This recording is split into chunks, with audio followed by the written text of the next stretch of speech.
Hey everyone, our topic today is writing equations in slope-intercept form. So we'll remind us what the slope-intercept form is and write equations giving different information. So I want you to first see if you can do these two problems and then come back and check. Alright, so y equals mx plus b. That's the slope-intercept form. I can sing a little song, or Julia can actually if you would like her to. So y equals mx plus b. M is our slope, b is our y-intercept, or m is how we move, b is where we begin. So I'm going to just plug in the slope in for m, and I'm going to plug in the y-intercept for b, and it is simple as that. Alright, this was from the last one. 8 minus a negative 1, 5 minus 2, so the change in y over the change in x, I come up with 9 halves. I'm actually going to leave it at 9 halves. If it was an application problem, you probably would want to go ahead and divide or make it into a mixed number, so 4.5. But when I'm graphing, it's easier to see that change in y over change in x if you leave it like in this form. Okay, some vocabulary to begin with. Linear parent function. So a linear parent function is the simplest form of the function. So the simplest form of a linear function is y equals x. So that means the y-intercept is 0 and our slope is 1. So it's a very simplest form without changing it at all. We will be learning about different parent functions throughout the year. Some people really like using them to graph. Other people always rely on tables or whatever, but we will be talking about linear parent function, so the simplest function before anything changes. So a linear equation, you know, is just an equation that models a linear function. So a linear, remember, means a straight line. The y-intercept is just where the y, and by the way, I forgot to say this, I would be highlighting. In this program, there's not a real easy way to highlight, but I would be underlining and highlighting. Be active. I have it written out for you to make it easy. So the y-intercept, it's where the y-coordinate where the graph crosses the y-axis. I also want to remind you on a table, it's the point, so y's value, oh that's a bad value, when x equals 0. So many times if you're looking at a table, you forget that part of it. So again, these are things that hopefully you learned in chapter 4 or last year, but if not, remember it's what y is when x is 0. And slope-intercept form, as we just talked about, y equals mx plus b, where m is the slope and b is the y-intercept. So really easy if you're given the slope and the y-intercept. If you're given, you're just putting in place of the m and in place of the b. So here's your m and here's your b. So y equals, m is negative 5, x plus 3. So remember your slope is always the one with x, even if it's written backwards. So here I'll write it a different way. Y equals, I'm going to start with negative 4 and then go up 0.2 for every x. This would also be considered slope-intercept form, even though I have my x term and my constant flipped. I usually write it like this if it is a word problem, and I write it like in this order if it is not. Alright, pause, do these two on your own, check back. Alright, this is what I got. Please let me know if you are missing this concept and I will help you. Alright, next. What if you have to identify it instead of writing the equation? Well, if y is already on a side by itself, like this one, it's easy to pick out that slope and the y-intercept. Because remember, the slope is always the coefficient of x. So here, my slope is negative 2, and my y-intercept,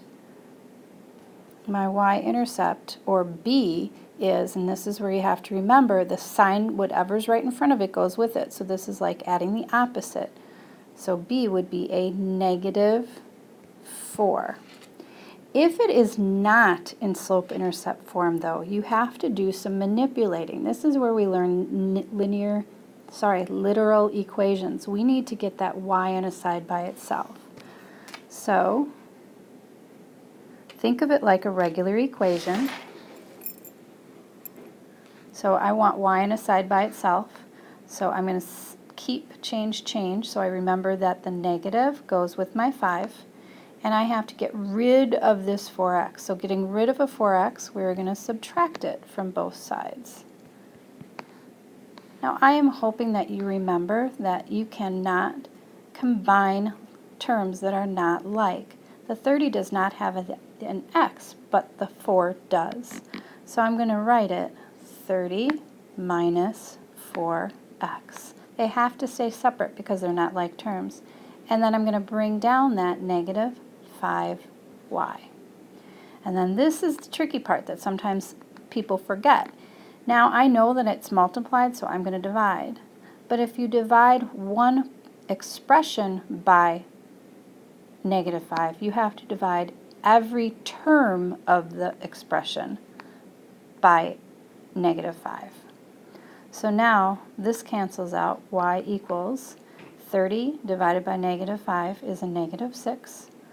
And then negative 4, because remember this is like plus a negative, divided by negative 5, this looks like a fraction, so we can just leave it in that form because remember that's telling us the y over the x. So negative divided by negative is a positive, and I'm just going to say 4/5 x. So remember the whole point was to get it in slope-intercept form. So now I can see, okay, here is my x term, so the coefficient is going to be my slope, 4/5. And my y-intercept is going to be the constant, which is negative 6. All right, so pause again and try these two. The second one seems a little easier because you don't have to manipulate as much, but do both and then come back and check. All right, let's see how you did. So the first thing I did was I got rid of my 2x on both sides, so I subtracted. And I wrote it like this. I did keep change, so I remembered that this one was negative. And then it was multiplied by 3, so I have to divide every single term, not just each side, but every single term by 3. So 6 divided by 3 is 2. Negative 2 divided by 3, I am going to leave it in that fraction form so I can see my rise over my run. So it was plus and negative, so I just changed it to minus. But this, remember, really goes with this. So when I came over to write it, my slope is the coefficient of x, which is not just 2/3, but that negative 2/3. So this goes with this. And my constant was 2. Where this one, we didn't have to change anything with the x term. We were just taking, it's multiplied by 3, so we have to divide every single term by 3. So that cancels this out to leave us with y. Negative 6 divided by 3 is negative 2. And then 2 divided by 3, we're just going to leave it as 2/3 so we don't have a repeating decimal. So I'm going to find my x term. My coefficient is my slope, and the constant is my y-intercept. How'd you do? Again, if you're struggling with this concept, please let me work through your assignment with you. All right, so here you're writing an equation from a graph. But remember, to write it in slope-intercept form, you need to have the slope and you need to have the y-intercept. So the y-intercept is where it crosses. So I'm going to blow this up a little bit. I really wish I could 10 marks. I see that it crosses exactly at negative 8. So I know I'm going to have y equals something x, and now I know my y-intercept is negative 8. So plus a negative 8, or I like just saying minus 8 because I don't like those double signs.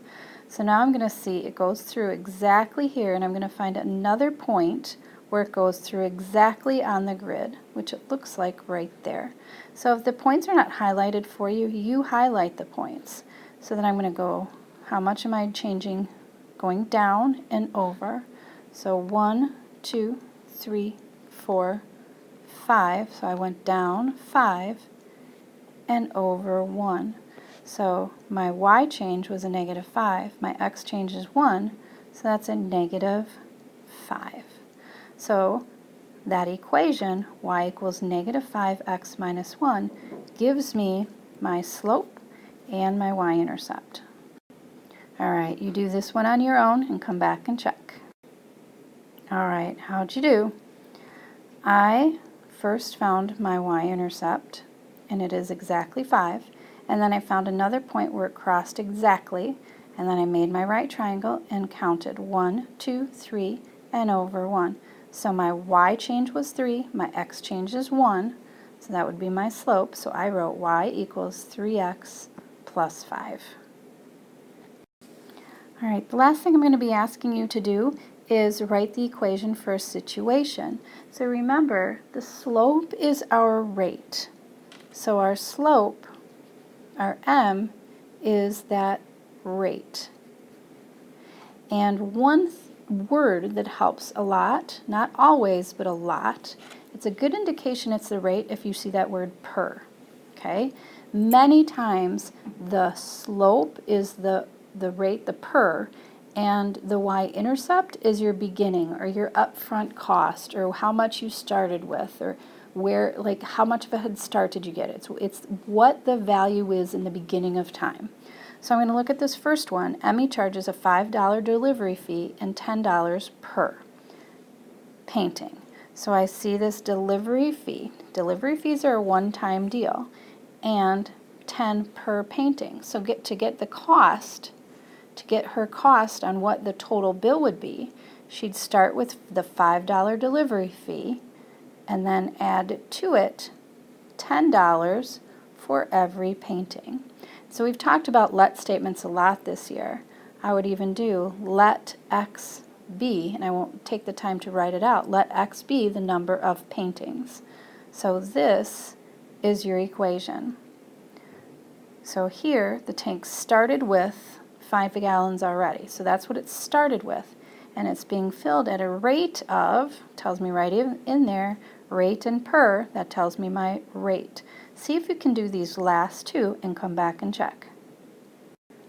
Okay, so that one was easy. Started at 4 and went up 5 per gallon. I got to the second one though, and I ran into trouble because this is in miles, but then the rate is right here. So, got a 2-mile head start, and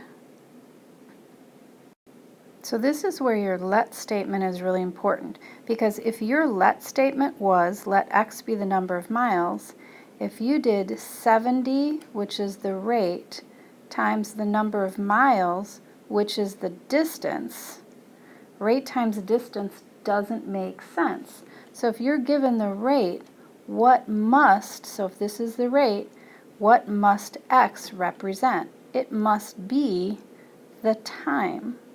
So here, rate times time does equal distance. So it would be 70x, but you need to make sure that you say, oh, and I can't change that without xing it out, that x is not the number of miles, it's the number of hours. So you have to be really careful about what it is that you're looking for when you are doing these types of problems. But most of them that you have today are not this difficult. They're more like this. All right, that's it. Work on your assignment. Please let me know if you have any questions. We out.